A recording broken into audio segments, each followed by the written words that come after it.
ஒரு செழிப்பான ஆசீர்வாதம் உங்களை காத்திருக்கிறாரு. இனி ஒரு நாட்கள் செழிப்பான ஆசீர்வாதத்தை பார்க்க போறீங்க. இதுவரைக்கும் ஒரு வனாந்தரம், கஷ்டங்கள், நெருக்கங்கள், பாடுகள், அதுக்கு மத்தியில வந்தீங்கல்ல.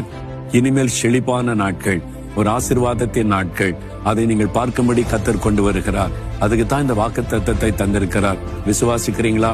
ஆண்டவரே, நெருப்புல நடத்திட்டு வந்தீங்க, தண்ணீர்ல நடத்தி கொண்டு வந்தீங்க, வெள்ளத்தெல்லாம் தாண்டி வந்துட்டோம், இப்ப செழிப்பான இடத்துக்குள்ள கொண்டு வந்திருக்கிற சந்தோஷமா ஆண்டவரை துதிங்க.